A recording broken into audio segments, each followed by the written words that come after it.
Olá, você que nos acompanha pelo nosso canal no YouTube ou ainda nos ouve pelo Spotify.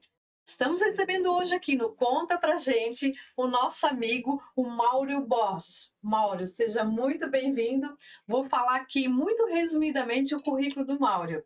Ele que é organizador e promotor de eventos, historiador do surf catarinense brasileiro, trabalhou na Jovem Pan como repórter do surf, organizou o Circuito Ilha, surf estudantil, surf festival, mostra de filmes no cinema do SIC durante 10 anos. Máurio, mais uma vez, seja muito bem-vindo. Obrigado pelo Finalmente, espaço, né? finalmente deu certo, né? Eu sei que a Obrigado pelo agenda é bem convite. corrida, ainda mais agora nessa Nessa reta época, final reta do final de ano. ano. E conta pra gente, é contigo. Pois é, tem bastante coisa aí, né? Na verdade, estou envolvido com surf já desde os meus 10 anos de idade, 40 e poucos anos aí. Comecei indo com meus primos para a praia e como eles eram mais velhos, eu pude vivenciar estar com pessoas, né, mais velhas e que eram os pioneiros do surf aqui de Florianópolis. E como eu tenho o meu pai, que é muito ligado também à história de esporte, só que meu pai é voltado para o futebol, eu acabei me envolvendo muito na história do surf, né? Então, venho acompanhando aí a trajetória do esporte é, desde os anos 70 e, e hoje estou preparando um material para lançar um filme contando a história do surf aqui de Santa Catarina e também um livro, né? Vamos ver se a gente consegue viabilizar agora nesse ano que vem, 2025, através da Fundação Catarinense de Cultura. Legal, o esporte já vem da família, né? O esporte já vem da família. Ô, Mauro, fala um pouquinho Diga. sobre o início do surf na ilha de Santa Catarina. Então, aqui em Floripa, eu vou começar um pouquinho antes, 65, 66. O surf no estado, aqui em Santa Catarina, foi trazido por famílias gaúchas que vinham para cá, eles veraneavam em Torres e começaram a descobrir o litoral sul do Brasil, né? Região de Garopaba, Imbituba. Então, a família Sefton, os Beans, os Petines, eram a família Johan Peter, que é dona daquele grupo Gerdau, de aço. Essas famílias não queriam mais ficar em Torres, e como eles viajavam muito para o Rio de Janeiro, e na volta para Porto Alegre, para o Rio Grande do Sul, eles passavam por cima do nosso litoral e viam que o nosso litoral era bem recortado. E a garotada de lá, os filhos dessas famílias, já começavam a surfar, então eles vinham para cá para fazer surfares, né? Então, as informações que a gente tem é que o surf começou aqui por volta do verão de 66 na Praia da Vila, né? Florianópolis chega um pouquinho depois. Floripa chega aí por volta de 67, 68, quando tem aí os primeiros indícios de pranchas aqui, né? Então o surf começa a engatinhar nessa década de final de 60 e início de 70. As famílias também com poder aquisitivo melhores aqui, família Ramos, Celcinho Ramos é um dos pioneiros aqui de Florianópolis no surf, né? A gente tem aí família Lobato também, o Rô Lobato e os irmãos. Aí depois vem logo na sequência várias outras famílias que antigamente se frequentava muito coqueiros, eram as nossas praias, e depois todo mundo começou a ir para Joaquina.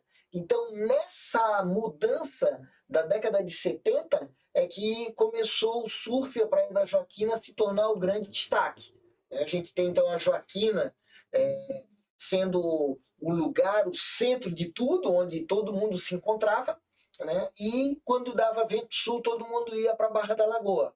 Aí a gente teve também a chegada de Fernando Muniz, que foi um shaper, um carioca, foi muito importante aqui para Florianópolis. A gente teve aí também a chegada de vários outros personagens importantes para a história do surf. Então, nós tivemos também a chegada do Paulinho Pio Guinle, da família Guinle, lá do Rio de Janeiro, que veio para Florianópolis, né, e começou a fazer pranchas aqui. Então, esses dois shapers conseguiram movimentar o mercado de pranchas, e tendo pranchas, mais gente começou a ir à praia surfar, né? E aí a gente teve, no final dos anos 70, 76, 77, Cacau Menezes, junto com o Ricardinho Machado, organizaram um evento que se tornou tradicional, que foi o Rock Surf Brotos. Esse evento, na primeira edição, marcou a construção da estrada que leva até a Joaquina. Antigamente era estrada de barro, super complicado de ir. E em 76, o então secretário de Obras, Espiridião Amin, construiu a estrada, né? Fez a estrada até a Praia da Joaquina, de Lajota. E ali, em 76, no inverno de 76, foi realizado o Rock Surf Brotos, que foi o primeiro campeonato maior, que reuniu surfistas daqui de Florianópolis e mais alguns gaúchos, paulistas e cariocas, né? Então, essa fase embrionária foi realmente na década de 70. Né? E aí, o que aconteceu? Muita gente que veio para cá nesse meados da década de 70 encontrava os amigos quando voltava para Rio e São Paulo e dizia, pô, precisas conhecer Florianópolis, precisas conhecer Garopaba, Imbituba. E aí a notícia começou a se espalhar. Já na década de 80, aí sim o surf começa a se organizar. Flávio Boabaide, Roberto Perdigão e Arnaldo Abacaxi, o Arnaldo Speyer, eles fizeram o Festival Olímpicos, aquela marca Olímpicos de tênis, estava começando no mercado, e viu no surf, no segmento jovem, a possibilidade de unir a marca com o esporte. E aí patrocinou, durante os anos de 82, 83 e 84, o Festival Olímpicos na Praia da Joaquina. E esse evento aí sim começou a ser o embrião da organização do esporte, que antes tudo acontecia como mais festival, diversão. Depois não, nos anos 80 passou a ser como esporte mesmo. Nós tivemos daí em 85, com a Joaquina lotada, o festival OP Pro. 86 também teve o OP Pro, o festival de verão. Nossa, Joaquina viveu dias memoráveis. E em 86, no inverno de 86, foi realizado o Hang Loose Pro Contest. Foi um campeonato memorável, internacional, que marcou a volta do surf no Brasil, no circuito mundial. Então, para cá vieram os principais nomes da história do surf. E a Praia da Joaquina lotou, né? Eu lembro que eu vivenciei tudo isso aí. Então, tínhamos campeonato durante o dia e as festas rolavam na Shandong, no centro da cidade, à noite. Né? Então, foi, para te ter ideia, sábado e domingo deu mais de 40 mil pessoas no sábado e 40 mil pessoas no domingo. Acabou comida, acabou água, acabou tudo. Engarrafamentos monstros na cidade, na lagoa. Né? Todo mundo queria ir ver, né, os principais nomes daquela época em ação. Né? Foi bem importante. E ali começou o movimento de transformar Florianópolis para Floripa. O que aconteceu? Muita gente que veio ver os campeonatos de 82, 83, 84, 85 e 86 acabou não voltando para as suas cidades. Né? Acabou comprando um terreninho na Lagoa, o outro comprou um terreno no Rio Tavares, outro no Campeche, que não tinha nada até então. E aí começou a ficar, e depois começou a vir a família, o pai, o irmão, o primo, e aí a cidade se transformou. Hoje ninguém mais quer ir embora daqui, né? O homem sabe tudo, né, gente? Não precisa nem perguntar nada para ele. Agora, a pergunta que não quer calar. Tu surfa? Sim, hoje estou mais devagar, né? Eu estou com problema no ombro já há 5 para 6 anos. Uhum. Mas eu surfei desde pequeno, desde os meus 10 anos. Né? Comecei indo com meus primos, depois competi durante um tempo na categoria amador, fiz alguns outros eventos também. Como eu gostava muito de organizar, e o meu forte sempre foi mais estar dentro de um palanque, estruturando o esporte, eu me dediquei mais nessa parte de organização e produção de eventos, do que propriamente uma carreira de competidor. Na minha época, a minha geração eram de surfistas muito bons. Então eu via que eu não ia ter tantas possibilidades de conquistar coisas tão importantes, resultados expressivos. Então acabei direcionando a minha carreira para organizar. E em 87, no Hang Loose, na etapa do circuito mundial, eu comecei ali a trabalhar na rádio. Né? Então eu comecei como super repórter em 1987 na Antena 1, fazendo a cobertura do Hang Loose Pro Contest. Né? Pode falar um pouquinho nas ondas da PAN? Então, a PAN veio na sequência. Na verdade, eu comecei na Antena 1, em 87, através do Magrão, que era o coordenador, numa época que a Antena 1 era uma rádio alternativa em Floripa. Nunca mais a gente teve mais nada alternativo, sempre rádios com programação básica, normal. E ele viu um garoto de 17 anos para 18, muito afim de fazer as coisas, e me convidou. E aí eu comecei a ser surf repórter, né? Ia para praia, e de orelhão e com ficha telefônica. A gente ligava para a rádio e eles nos botavam no ar e ali a gente passava as informações. Então muita gente ficava brava com a gente porque ficava esperando o boletim às 7 da manhã, só que a gente chegava na praia e o orelhão estava quebrado, sem fio, sem fone, e a gente não tinha para onde correr, não tinha as tecnologias de hoje, né? Então foi um período bem legal, bem embrionário também. Eu sou um dos pioneiros no Brasil inteiro, né? Veio comigo o Raposa, que foi da Atlântida, o Wagner, que também fez um trabalho na Atlântida, o Pena, que fez um trabalho na Antena 1 também. Então eu fiquei na Antena 1 um período e depois procurei espaço na Musical FM. Aí eu fui para Musical. Já tinha na Atlântida o Wagner fazendo, e eu fui para Musical. E o Raposa ficou na Antena 1, né? E da Musical ela se transformou em Transamérica. E de Transamérica, Jovem Pan. Então é a mesma estação, só mudou de nome, né? Então de rádio eu fiquei 32 anos no ar. 32 anos fazendo boletim. Comecei então com ficha telefônica e no final com celular, né? Dando a condição tranquila de tu ir para a praia e poder passar as informações corretas para todo mundo que estava em casa, assistindo dentro do carro ou a caminho da praia, né? Legal. Ô, Mauro, também nos anos 80 tu criou a marca Fluxo, né? Isso. Posso falar um pouquinho para a gente dessa tua marca, o que que era? Então, como eu estava muito envolvido com surf, e tinha contatos com os representantes, porque nessa época aí tínhamos a OP, que era a Ocean Pacific, tinha a Hang Loose começando, tinham algumas poucas marcas no nosso comércio. E eu vi ali um nicho, uma possibilidade de fazer uma marca, né, um produto legal para oferecer para os lojistas daqui do nosso estado. E aí a gente começou a fazer a Fluxo. Como eu fazia muitos campeonatos, eu botava Fluxo também nesses projetos. E a marca aconteceu de uma forma muito positiva. A gente vendia no Rio Grande do Sul, Santa Catarina, no Paraná, São Paulo, Mato Grosso. Foi um período bem legal nos anos 80. E a marca durou até a mudança da URV no governo do Fernando Henrique Cardoso, que foi um período da economia muito complicado. E aí eu resolvi parar a confecção e me dedicar exclusivamente ao rádio, né? A criar produtos para rádio. Eu tinha um programa à noite também, chamado Surfinal, com uma programação musical também alternativa, diferente do que tocava no rádio, né? Então preferi aí seguir na minha carreira como surf repórter e abandonei um pouco esse lado de confecção, né? Mas sempre acompanhando tudo que estava acontecendo. Por quê? Porque os eventos que eu fazia, eu dependia de patrocínios através dessas marcas.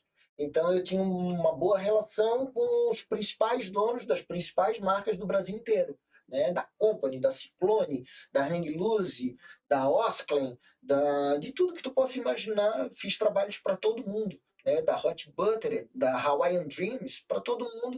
Eu fiz alguma coisa aqui em Santa Catarina. Estava no meio e conhecia todo mundo, né? Exatamente, isso me abriu portas, né? Vamos falar um pouquinho sobre Brasil. Tu viajou o litoral brasileiro inteiro, né? Inteiro. Tu pode falar sobre o Guia do Surf? Sim, o guia foi lançado o primeiro guia foi lançado em 1999. Eu fiz um guia de 100 páginas, baseado no guia 4 rodas que se vendia nas bancas de revista, né? E aí eu botava nesse guia uma foto da praia, vamos supor, Joaquina.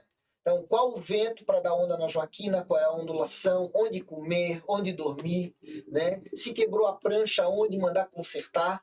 E esse guia era distribuído gratuitamente nas pousadas da região, nos hotéis, nos bares e restaurantes. E foi uma coisa que deu muito certo. Aí, no ano seguinte, no ano 2000, a gente fez o sul do Brasil. O primeiro foi só Santa Catarina, 2000 o sul do Brasil, e aí foi crescendo. E em 2010, a gente fez o guia, viajou o Brasil inteiro, fomos até o Piauí, cadastrando todas as praias, mas o guia se tornou muito caro para ser lançado. O guia tinha 400 páginas, material gráfico muito grande. E aí a gente acabou segurando o projeto, não lançamos. Eu tenho todo esse material guardado. Tu trouxe alguma coisa aqui? Não, eu trouxe um guia que daí o que aconteceu foi o seguinte: em 2010 nós chegamos no nosso auge de guia. E aí a gente teve que voltar para o Guia do Sul, Sudeste, Sul e Santa Catarina, para a gente poder dar uma atenção para o mercado dessa região. E já é uma área bem legal. Para te ter ideia, teve edições de 2010, eu fiz 100 mil exemplares. Imagina transportar tudo isso, levar para cada cidade, para cada lugar, é um trabalho gigante, né? E esse último aqui, que é um guia menorzinho, né? Também foi 100 mil exemplares que eu fiz, né? Todo colorido, também com todas as praias, com dicas, para todo mundo que chegasse no nosso litoral, quisesse alguma informação. Muita gente chega de São Paulo e quer saber como é que dá onda na Praia dos Ingleses, qual é a onda que dá na Praia da Guarda. Então, através desse guia, a pessoa podia se localizar, né? Vai saber que no dia de vento sul vai ter onda lá na Praia do Matadeiro, e que se tiver vento norte, no Matadeiro vai estar ruim, mas vai estar bom no Santinho. Então tem esses detalhes para o surf que são bem importantes, né? Imagina o trabalho para idealizar tudo isso, né? Colocar no papel. Exatamente. Eu tive um aporte da Ofício de Comunicação através do Eduardo Sardá, e também do César. E o fotógrafo desse projeto foi o Basílio Rui, um fotógrafo bem conhecido. O Basílio era da revista Fluir, né? Dos anos 80 também, uma revista que foi referência nacional. O Basílio era meu sócio, e junto com os outros dois, para a gente coletar as informações aí Brasil afora, né? Viajamos do Brasil de ponta a ponta de carro, passando roubada, dando muita risada. Imagina. Foi bem legal. Muito perrengue? Muito perrengue. E histórias hilárias, assim, de cachorro correndo atrás da gente, né? Foi um período bem legal. Legal. Ô, Mauro, foram 10 edições do Surf Estudantil. Isso. É um campeonato, é isso? O Surf Estudantil foi um projeto que eu fiz para buscar talentos nas escolas, né? Então, eu trabalhei com Coração de Jesus, Catarinense, Decisão, Energia, escolas públicas, crianças que nunca tinham ido na praia. E foi um projeto bem legal que eu consegui a ônibus para pegar essa garotada e levar para a praia. Então, tinha garotos de lugares que nunca tinham ido na Praia Mole, né? Crianças carentes. Alguns, de repente, nem conheciam o mar, né? Muitos não conheciam o mar. Fiz vários trabalhos com entidades que crianças não tinham conhecimento nenhum de praia. Tinha, então, o lado comercial do evento, né? E de buscar novos talentos. Só que o evento não era só de surf. O evento era uma gincana na praia, tinha escultura na praia, tinha arte na praia, cada colégio indicava um artista para fazer um tema que a gente dava na hora, né? Tinha várias atividades na praia, marcando pontos, a escolha da garota na época, surf estudantil, aí tinha show de bandas, tudo de graça. A gente fazia camisas para os colégios todos, então o Catarinense ia de amarelo, o Instituto ia de azul, cada um montava sua barraca na praia, era uma grande confraternização, foi um período bem legal. E hoje a gente não tem mais isso, né? Acabou, hoje não tem mais. É uma pena, né? É uma pena, porque é legal por esse intercâmbio que existe, né? Escolas com crianças com poder financeiro legal, tendo contato com colégios públicos, né? Então, acontecia muita interação, muita troca de informação. Conhecer a realidade do outro, né? Conhecendo a realidade do outro. Uma ideia aí para o nosso prefeito, hein? Pois é. É um projeto tão bacana, eu fiz durante 10 anos, foram 9 edições na Praia Mole e uma edição na Praia Brava, lá no norte da ilha. Certo. Ô, Mauro, tu também organizou sessões de cinema de surf no SIC. Isso foi. Conta pra gente como é que fazia. O homem fazia tudo no surf. Comecei, na verdade, fazendo filmes no Teatro Álvaro de Carvalho, olha só, no centro da cidade. Existia um diretor, uma história muito engraçada. Agora conta. Existia o seu Cláudio, que era o diretor do TAC. E um dia eu cheguei lá para ele, era garoto, cheguei lá para ele dizendo, seu Cláudio, tudo bom? Eu sou o Mauro e tal, eu queria passar no TAC um filme de surf. Ah, mas como é que tu vai fazer isso? Não, vou trazer um telão e tal. Ah, mas aqui é só para peças. Só sei te dizer que eu falei com ele e ele Convenceu o deixou, homem. convenci o homem. Ele estava muito preocupado que podia alguém ir lá e usar droga, fumar maconha dentro do teatro, e ficou apavorado, né? Eu falei, não, o senhor pode ficar tranquilo que antes de começar a sessão eu falo com todo mundo. Pessoal, vamos respeitar. Vamos respeitar. Sem te dizer que eu anunciei, aquilo era muito raro em Florianópolis, né? Filmes de surf no cinema, Imagina, no teatro. no teatro ainda. E sem te dizer que lotou. O Teatro Álvares de Carvalho tem 500 lugares. Tinha umas 1.200 pessoas na fila, na rua, para entrar. Fiz a sessão dos 500. Tu não tens ideia, o teatro parecia que ia explodir, né? Aí, com sucesso, foi tudo legal, deu tudo certo. Aí o seu Cláudio gostou da ideia e disse, Mauro, vamos fazer com esse filme que tu tem novas sessões. Preparei e fiz novas sessões lotadas. Só que daí, tu não tem ideia. Fiz uma balada. O teatro do Álvaro de Carvalho tem um lustre gigante, lindo. O que aconteceu? A garotada que pegou a parte de cima do teatro foi nos banheiros e jogou os cestos de papel higiênico, tudo nos lustres, tudo pendurado, tu não tem ideia. E o diretor apagou. Queria morrer. Queria morrer. Vamos destruir o teatro. Ia destruir o teatro. A partir dali, o Teatro Álvaro de Carvalho não pôde. Era uma multidão ensandecida querendo ver o filme e tocando terror. Foi o período do surf de aventura, né? Hoje o surf está muito mais profissional, está levado muito mais a sério, né? E que a gente teve na década de 70, o delegado Eloy, que criou aquela frase, né? Nem todo maconheiro é surfista, mas todo surfista é maconheiro. Então, existia esse viés, Associava muito, associava muito a droga, né? Hoje o Uhum. esporte tem medalhas olímpicas, nós temos os principais atletas, o cenário mudou completamente, né? Para melhor. Falando em principais atletas, era a minha próxima pergunta. Nesses anos como surfer repórter, tu teve a oportunidade de conhecer vários, né? Sim. Quais assim mais te marcaram de uma entrevista que tu fez ou que tu participou de algum evento? Então, esses momentos foram bem bacanas porque nós tivemos em Florianópolis várias etapas do circuito mundial. Então eu tive a possibilidade de entrevistar Tom Carroll, bicampeão do mundo, entrevistei Andy Irons, que morreu, né, 13 anos atrás.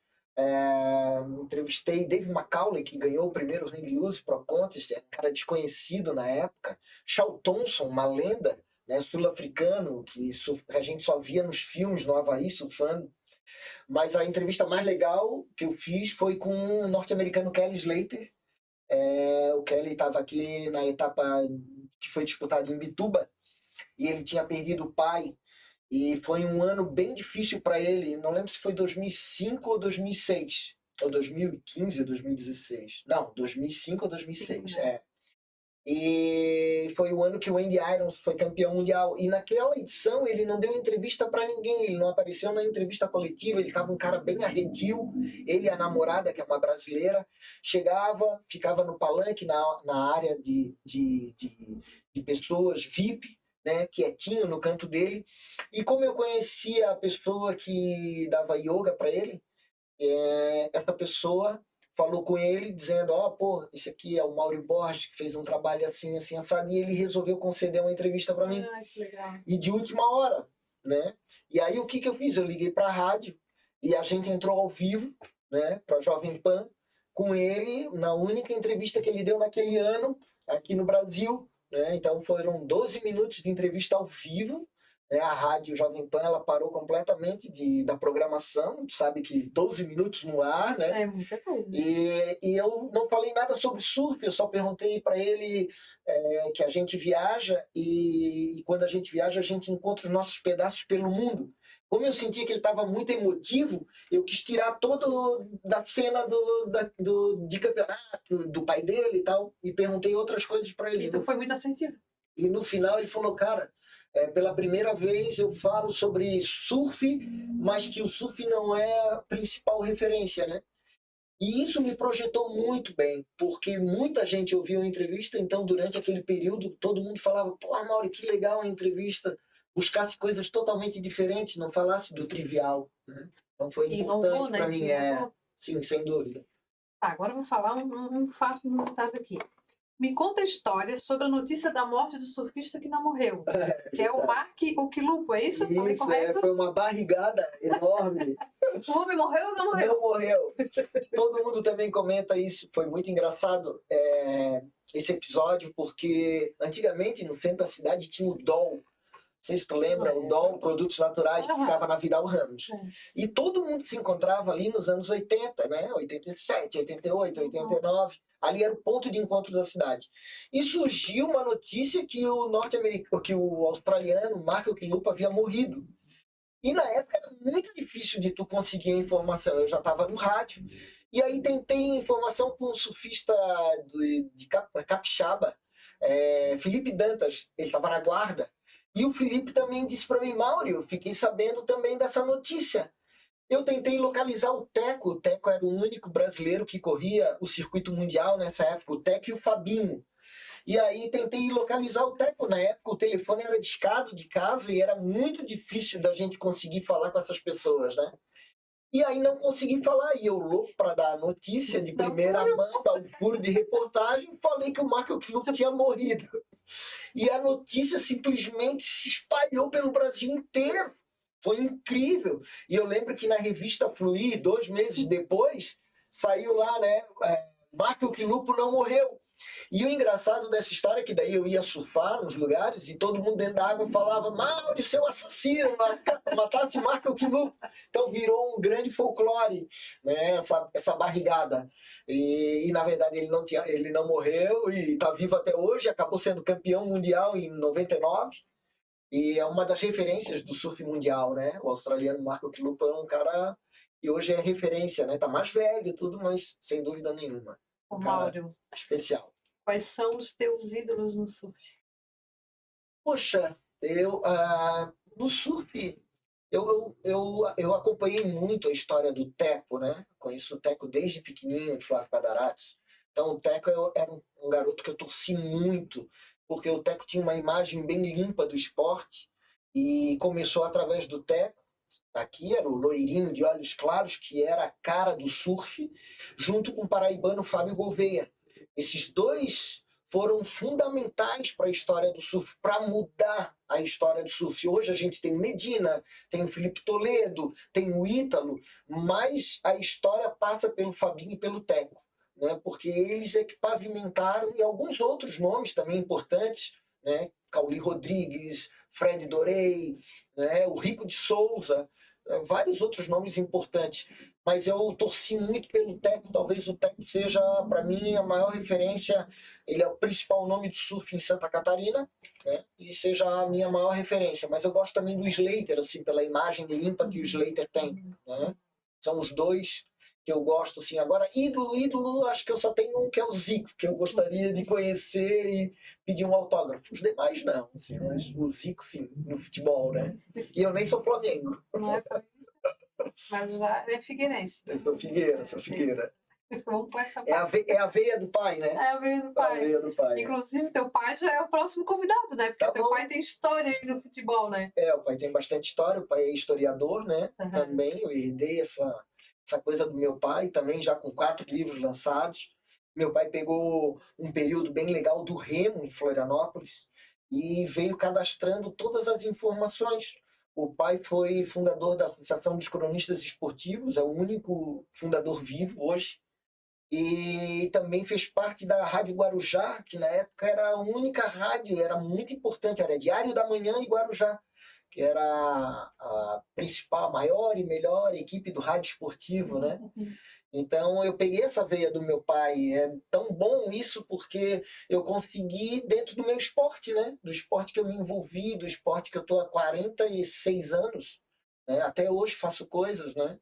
Fiz para mais de 500 eventos, festas, né? Homenageei eu fiz 10 edições da Surfesta, cada ano uma edição, homenageando os personagens do surf, os pioneiros, os fotógrafos, gente que foi fundamental para que a gente tenha o que a gente tem hoje. O surf é, para Florianópolis, para Santa Catarina, referência, é o principal esporte, né? Estamos acompanhando aí o crescimento do skate também, mas o surf é a cara de Santa Catarina, é a identidade de Floripa. Até recentemente organizei na Câmara Municipal homenagem para 30 personagens do nosso surf. Foi a primeira vez que a Câmara Municipal abriu suas portas para homenagear uma modalidade esportiva. Foi agora, né? Foi agora, no mês passado, em novembro, né? Então a gente teve lá Xande Fontes, Flávio Boabaide, pessoas super importantes, Saul Oliveira, né? Pessoas que ajudaram muito, que deram a sua colaboração para o crescimento do esporte aqui no estado, né? Fizeram e ainda fazem história, né? Sim, e Florianópolis é referência para o Brasil inteiro. Todo mundo copiava os exemplos daqui. Então, São Paulo, Rio de Janeiro, né? O Rio Grande do Sul, a gauchada vinha para cá, os paulistas, para ver como é que era feito, como eram organizados os campeonatos, para poderem fazer lá também. Então, Santa Catarina é muita referência, né? Ô, Mauro, e assim, o trabalho não para, né? Fala agora dos projetos para 2025. Então, eu saí do rádio, né, depois de 32 anos. Hoje tá todo mundo com o celular na mão, tu consegue ver ao vivo Huntington Beach, na Califórnia, tu vê Pipeline na hora. Então perdeu bastante sentido do boletim. Embora para muita gente ainda que está começando iria ser legal, mas a rádio achou melhor finalizar a história. Final de um ciclo, né? Sim. 32 anos é bastante coisa. E aí eu voltei para a confecção. Eu tive a Fluxo nos anos 80 e aí lancei a O Mundo. Né? Eu já ganhei aqui, ó. Uma linha masculina, e fiz algumas coisas, agora estou começando na linha feminina, umas peças piloto, e também voltada ao mundo não é surf, ao mundo é esportes boards, esporte com prancha. Né? Então é surf, é skate, é bodyboard, é longboard, é kite, né? É stand-up. Né? Eu estou seguindo, assim, abrindo o meu leque para não ficar só num segmento. Né? Então, essa é a ideia da minha marca. E esse ano, meu projeto é lançar o filme, a gente já começou, contando a história do surf em Santa Catarina, e também lançar o livro sobre a história do nosso esporte. Né? Deixar alguma coisa legal aí para as futuras gerações. Essa é a ideia para esse ano. Já está convocado a mostrar para gente, a Sim. fazer o lançamento. A hora que... Já estamos trocando as figurinhas aqui. A hora que estiver pronto, estiver bem encaminhado, né? A ideia é, junto à Secretaria de Cultura, né, Fundação Catarinense de Cultura, viabilizar pelo PIC, para que a gente possa fazer o lançamento, não só aqui em Florianópolis, mas levar o filme também para outras cidades, né? E o livro também. Essa é a ideia. Com entrevistas bem legais. Tem tudo para ser sucesso, com certeza, né? Alguma coisa que a gente não tenha abordado, que tu queiras falar, a palavra está contigo, fica bem à vontade, divulgar aí as tuas redes sociais. Pois é, eu vejo, hoje o surf cresceu muito, Florianópolis cresceu muito, né? O nosso estado, né, vem crescendo muito, muita gente de fora vindo morar aqui cada vez mais. Hoje a gente tem bastante gente nas nossas praias, é uma nova geração, muita gente não conhece, essas pessoas não nos conhecem, mas eu estou acompanhando uma evolução legal do esporte, o esporte que nos deu medalha olímpica. Eu acho que o caminho vem aí de futuro é muito positivo, então fico na expectativa de coisas boas surgindo aí para o esporte nos próximos anos. Certo, queres deixar aí o arroba aí da tua marca? Então, para quem quiser conhecer, né, ao mundo, eu comecei agora como camiseta, mas já está vindo a linha de board short, calção para água, bermuda passeio, bonés, e mais outros itens também. Pode entrar na @O Mundo Social Clube. É O Mundo mesmo, né? É O Mundo. Muita gente pergunta, não é mundo, né? O Mundo, é tudo junto. E a ideia do nome também surgiu escutando a Rádio Itapema, que dizia numa vinheta, o mundo toca aqui. Na vinheta, então, o nome veio dessa vinheta, e aí a ideia é de um mundo diferente, um mundo mais ligado à preservação, nas estampas, mais ligado a gente cuidar do mar, dos oceanos, do nosso habitat.